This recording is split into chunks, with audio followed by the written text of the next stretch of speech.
বন্ধু, একটা প্রশ্ন, সেটা হচ্ছে যে আল্লাহ আমার বিষয়ে অর্থাৎ আমার প্রতি আল্লাহর ধারণা কেমন, এই প্রশ্নের কি উত্তর দিতে পারবি? খুব জটিল একটা প্রশ্ন করেছিস। অনেক মানুষই এই চিন্তা করে না যে তার প্রতি আল্লাহর বা তার সৃষ্টিকর্তার ধারণা কেমন। বুখারী, মুসলিম, তিরমিজি তিনটা হাদিসের কিতাবেই আল্লাহ বলেছেন যে আমি আমার প্রতি আমার বান্দার ধারণার খুব কাছে থাকি। অর্থাৎ আমার বান্দা আমার সম্পর্কে যেমনই ধারণা করে আমি ঠিক তেমনই।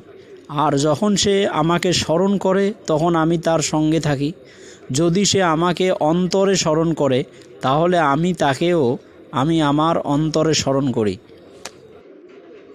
যদি সে আমাকে কোনো সভায় স্মরণ করে বা অনেক মানুষের ভিড়ে আমাকে স্মরণ করে আমি তাকেও তার চেয়ে উত্তম ফেরেশতাদের সভায় স্মরণ করে থাকি।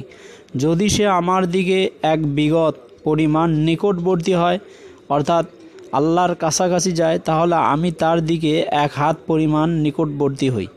যদি সে আমার দিকে এক হাত পরিমাণ নিকটবর্তী হয় তাহলে আমি তার দিকে বিস্তৃত 2 হাত পরিমাণ নিকটবর্তী হই। আবার দেখ, আল্লাহ খুব একটা মজার কথা বলেছেন যে সে যদি কোনো বান্দা যদি আমার দিকে হেঁটে আসে আমি তার দিকে দৌড়ে যাই।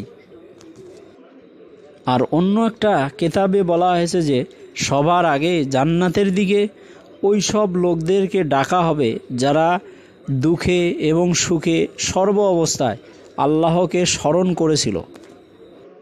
শোন, কবরের আযাব থেকে মুক্তির একমাত্র পথ হচ্ছে আল্লাহর স্মরণ। তারপর অন্তরকে পরিষ্কারের একমাত্র পথ হচ্ছে আল্লাহর স্মরণ।